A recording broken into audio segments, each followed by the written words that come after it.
Selamat pagi, Assalamualaikum warahmatullahi wabarakatuh. Waalaikumsalam warahmatullahi wabarakatuh.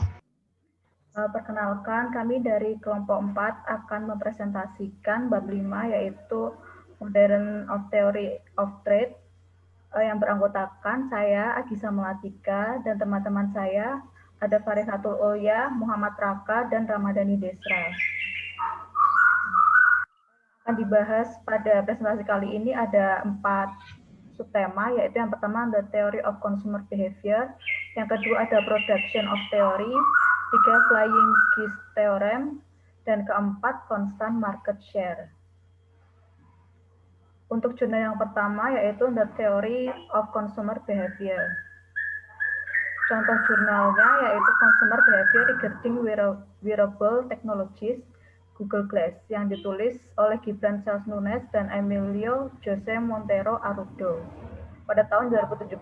Tujuan dari jurnal ini adalah untuk menganalisis perilaku konsumen terkait Google Glass. Studi ini mempertimbangkan adopsi dan difusi inovasi, aspek yang terkait dengan konvergensi teknologi, dan teori nilai utilitarian, hedonis, dan sosial.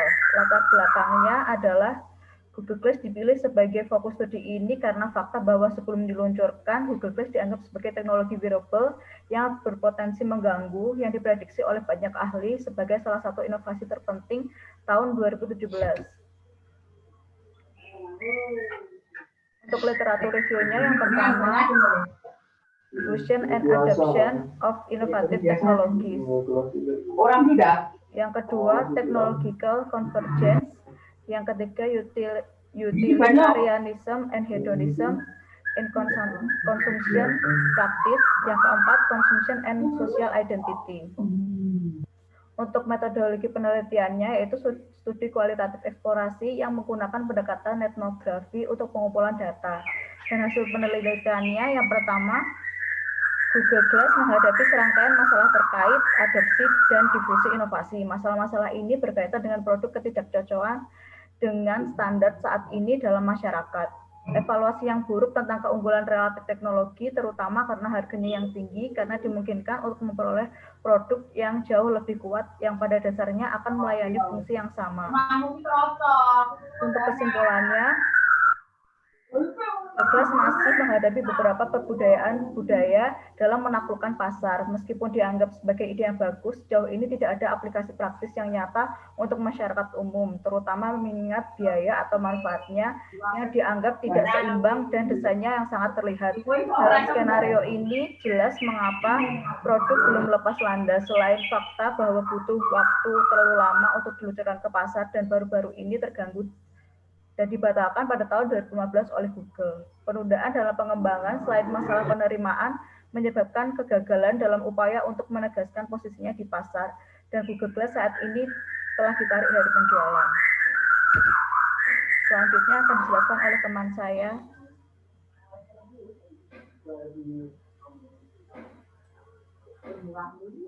Teori yang kedua yaitu tentang production theory, di mana saya mengambil jurnal tentang Georges Rogen's Flow Fund Theory of Production in Retrospect atau teori arena produksi dalam retrospektif.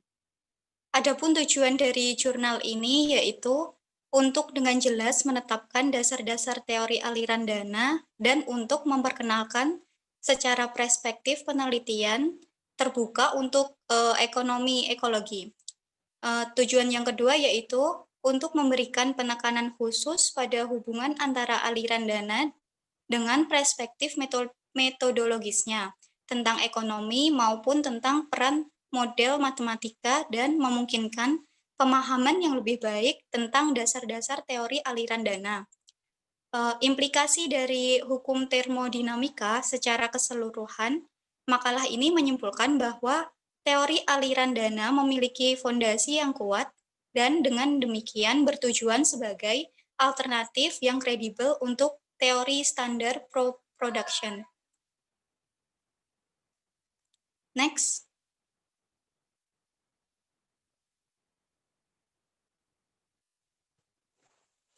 latar belakang dari teori arus dana produksi Georges C. Roegen yang pertama adalah untuk memberikan dasar metodologis dan konseptual yang konsisten pada teori produksi. Sedangkan latar belakang yang kedua yaitu teori aliran dana untuk memeriksa berbagai pertanyaan analitis. Misalnya, berurusan dengan perubahan dinamis, kesetaraan energi, harga, dan kelangsungan hidup. Yang ketiga yaitu merupakan alternatif yang kredibel untuk teori standar produksi, yaitu untuk menunjukkan bagaimana kerangka kerja ini dapat menjelaskan isu-isu kontemporer dalam ekonomi ekologi. Sehingga diperlukan lebih banyak aplikasi, terutama di tingkat teoritis. Latar belakang yang keempat yaitu untuk mengembangkan aplikasi teori produksi dan mencoba setia pada dasar-dasar teori dari aliran dana. Next. Selanjutnya,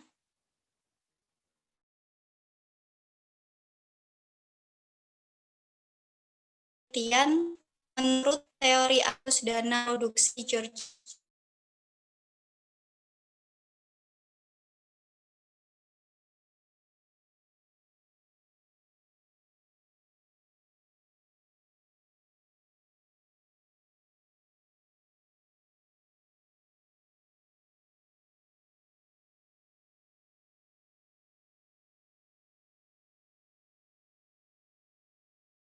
metode deskriptif ini juga masuk dalam deskriptif kuantitatif, di mana berguna untuk membangun skema akuntansi yang dapat digunakan untuk mempelajari situasi dan skenario hipotesis yang ada. Sehingga cara melakukan survei tentang model eksplosit waktu yang dikembangkan oleh Georges C. Roegen untuk memberikan kontribusi bagi sejarah ilmu ekologi nomics.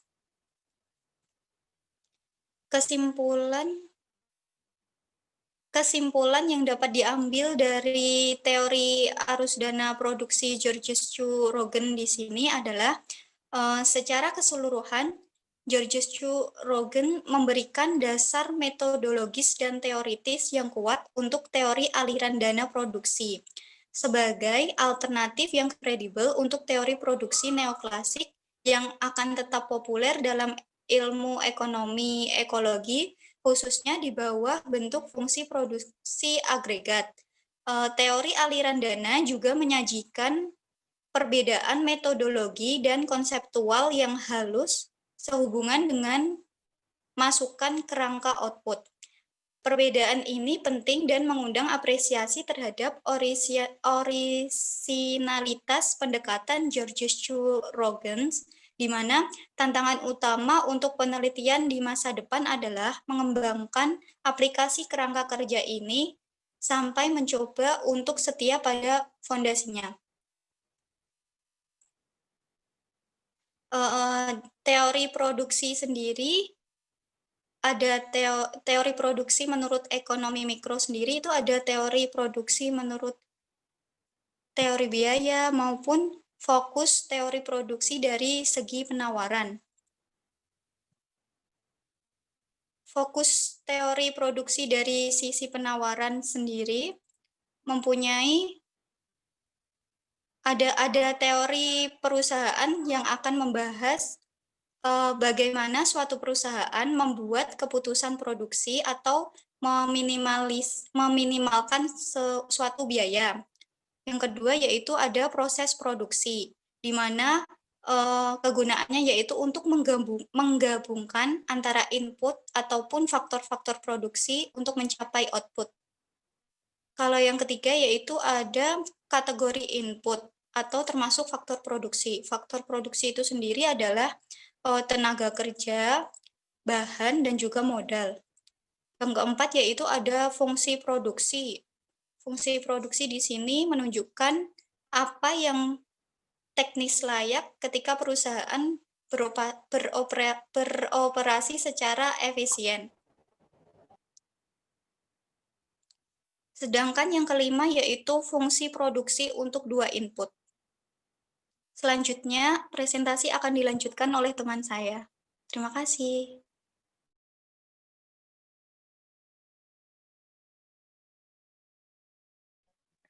Oke, baiklah. Untuk teori yang ketiga yaitu teori angsa terbang.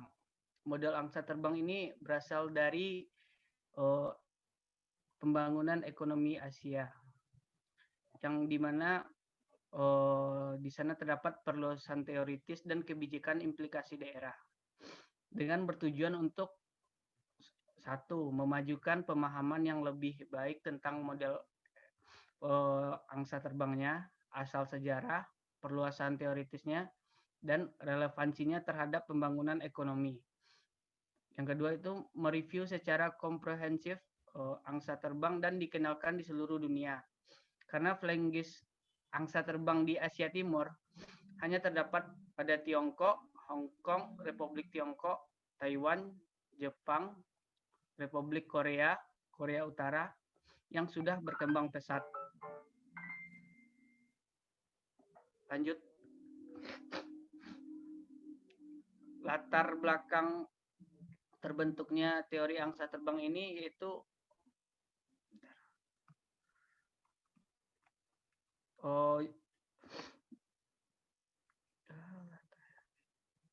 pola perkembangan ekonomi angsa terbang ini cukup baik dikenal di seluruh dunia sebagai cara untuk menggambarkan pertumbuhan ekonomi yang pesat di Asia Timur. Gambaran mengenai angsa terbang ini digunakan secara luas, seolah-olah itu adalah fenomena yang dapat menjelaskan dirinya sendiri.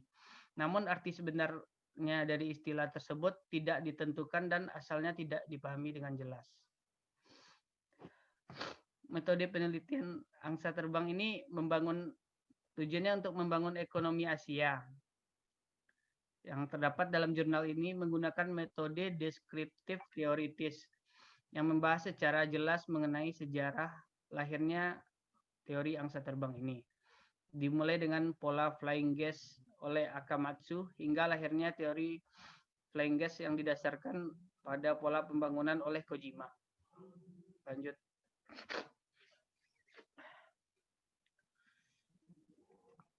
Untuk kesimpulannya,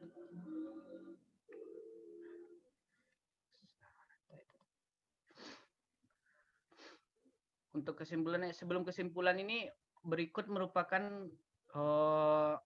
model Kojima 1 yang menjadi salah satu teoritis paradigma angsa terbang. Model angsa terbang bermaksud untuk menjelaskan proses mengejar ketertinggalan industrialisasi di negara-negara yang terlambat, terdiri dari satu pola dasar, yaitu industri tumbuh menelusuri 3 berturut-turut kurva impor, produksi, dan ekspor. Yang kedua itu pola varian, di mana industri diverifikasi dan ditingkatkan dari barang konsumsi menjadi barang modal atau dari produk sederhana menjadi produk yang lebih canggih. Akamatsu menemukan 2 pola ini yang tampak seperti formasi angsa terbang melalui analisis statistik perkembangan industri dalam perekonomian Jepang sebelum perang Kojima. Sebelum perang, Kojima memperkenalkan model teoritis di mana akumulasi modal fisik dan sumber daya manusia menyebabkan perekonomian terdiversifikasi terlebih dahulu menjadi industri utama yang lebih padat modal dan kemudian merasionalisasikan untuk mengadopsi lebih efisien metode produksi yang jalurnya diverifikasi atau rasionalisasi seperti yang diulangi dalam menggerakkan perekonomian ke tahap produksi dan ekspor yang lebih tinggi. Lanjut.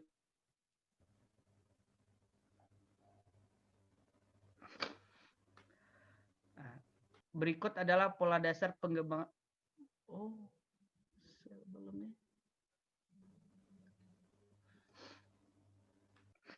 Berikut adalah pola perkembangan industri. Pola dasarnya tampak dari gambar tersebut seperti huruf V terbalik yang menggambarkan angsa terbang. Dalam tahap 1, ketika negara terbelakang pertama kali memasuki perekonomian internasional, produk primer yang menjadi keahliannya diekspor dan produk industri untuk konsumsi diimpor dari negara maju. Tahap kedua yaitu pada tahap pertumbuhan negara terbelakang. Produksi barang impor dalam negeri dimulai dengan pasar domestik sebagai outlet. Hal ini disebabkan oleh konsentrasi daya beli barang-barang tersebut membuat produksi dalam negeri menguntungkan dan modal dalam negeri ditarik untuk kegiatan ini. Perkembangan konsumsi oleh impor tidak lain adalah pembentukan fondasi produksi sendiri, sehingga kebijakan ekonomi nasional mendorong tren ke arah produksi domestik. Sekian untuk teori ketiga, selanjutnya akan dilanjutkan oleh teman saya. Untuk teori yang keempat ada Consult Market Share atau CMS. Contoh jurnalnya Analysis of Spain Competitive in Europe Tomato Market yang dibuat oleh Mercedes Copa-Bianco, Juan Aprigio, dan Jamie de Pablo yang dipublish dari Institut Nasional de Investigation Teknologi Agraria pada tahun 2017. Tujuannya mengetahui analisis kuantitatif tentang daya saing ekspor tomat Spanyol dibandingkan dengan pesaing utamanya di negara pasar Uni Eropa. Latar belakangnya untuk mengetahui posisi kompetitif Spanyol saat ini di dalam pemasaran tomat di pasar Eropa. Untuk mencapai tujuan ini, studi ini bertujuan untuk mendeskripsikan panorama perdagangan tomat internasional serta pasar Eropa dan profil ekspor produk pertanian Spanyol.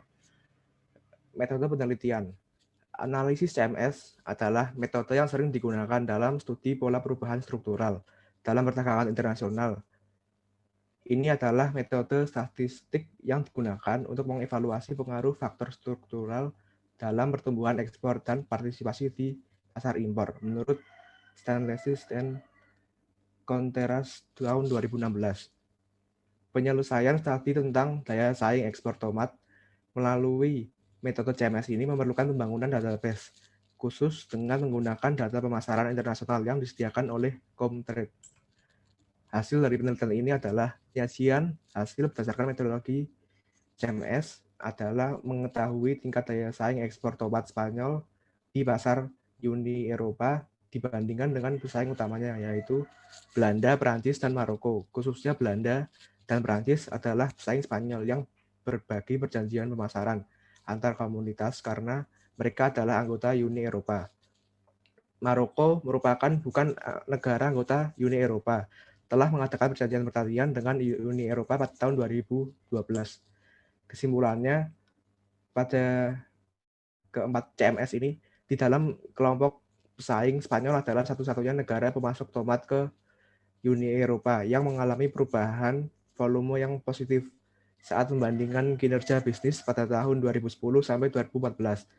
Pengaruh persaingan yang negatif yang umum terlihat jelas, yang tak dapat diimbangi dengan pengaruh positif daya saing tertentu. Sejak 2010, Spanyol telah mengalami perubahan positif dalam volume ekspor tomatnya ke Uni Eropa. Komponen daya saing juga menjadi positif karena investasi positif dari komponen daya saing umum dan kontribusi terbesarnya adalah pengaruh positif daya saing spesifik di dalam kelompok pesaing Spanyol adalah satu-satunya. Sekian presentasi dari kelompok kami. Apabila ada pertanyaan, silakan.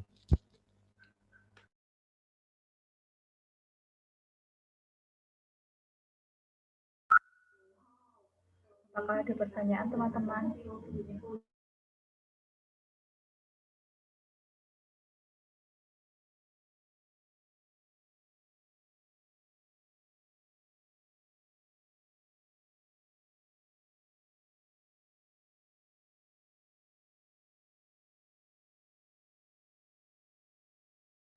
Kalau nggak ada, ini saya tutup presentasinya.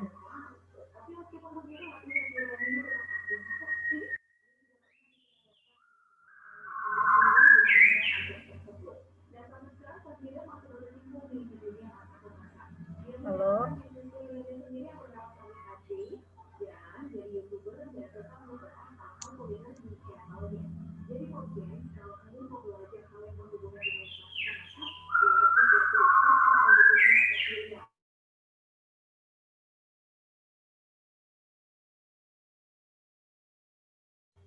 Gimana, ini ditutup ya?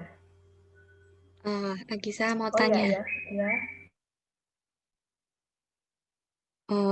Kalau menurut kelompoknya dari kelompok 4 itu persamaan dari keempat jurnalnya itu gimana? Makasih. Ya, sama-sama. Saya mau mencoba menjawab ya, kalau menurut kelompok kami itu persamaan dari keempat jurnal ini yaitu merupakan jurnal penerapan. Seperti tadi, yang jurnal pertama itu tentang konsumen behavior, tentang Google Glass. Lalu ada yang jurnal terakhir tentang penerapannya yang di Spanyol. Jadi tidak jurnal yang full teori, tapi jurnal yang berbentuk penerapan seperti itu. Bagaimana? Oke, terima kasih. Sama-sama. Mungkin ada pertanyaan lain, kalau tidak nanti saya tutup karena waktunya terbatas. Dalam model gravity itu kan ada massa barang itu menjadi pembeda antara barang lain. Nah, di presentasi tadi untuk mengetahui analisis kuantitatif ekspor tomat Spanyol, nah itu ada keterkaitannya gimana, Mbak? Mau mencoba menjawab ya. Untuk keterkaitannya, metode Spanyol tomat Spanyol itu menggunakan metode CMS. Metode itu adalah metode untuk mengumpulkan data dari data-data yang sudah ada, terus habis itu diolah menjadi sebuah tabel yang bisa untuk seperti menjadi urutan nomor 1 sekian, nomor 2 sekian, nomor 3 sekian. Ya, nanti ada urutannya dari yang pertama, kedua, ketiga, itu bisa melihat tingkat produksi Spanyol dalam mengekspor. Sekian.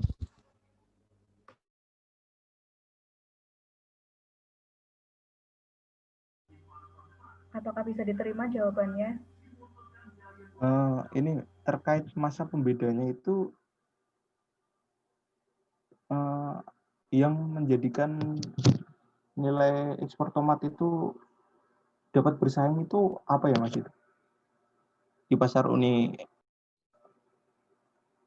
Uni Eropa. Kalau dari jurnal yang tentang CMS itu tidak ada, karena jurnalnya hanya melalui metode ini yang hanya melihat tentang tingkat ekspor Spanyol ke negara-negara lain.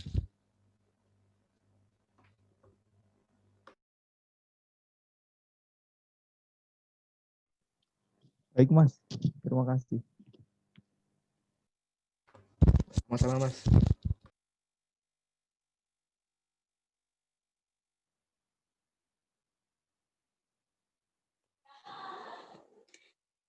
Mau menambahi jawaban dari Mas Raka, tadi kan pertanyaannya dari siapa tadi? Ada pertanyaan kenapa apa masa pembeda dari masa pembeda penjualan tomat di Uni Eropa. Menurut saya masa pembedanya itu tergantung dari kinerja bisnis di setiap perusahaannya. Jadi dia perusahaan itu berinovasi untuk memajukan perusahaannya sendiri agar bisa bersaing dengan perusahaan lain. Menurut saya seperti itu. Silakan kalau ada yang mau menambahi. Yusuf, apakah sudah cukup jawabannya? Sudah. Terima kasih. Terima kasih. Ya, baik, presentasi cukup sekian. Mohon maaf bila ada salahnya. Wassalamualaikum warahmatullahi wabarakatuh. Terima kasih teman-teman. Waalaikumsalam. Waalaikumsalam. Sama-sama.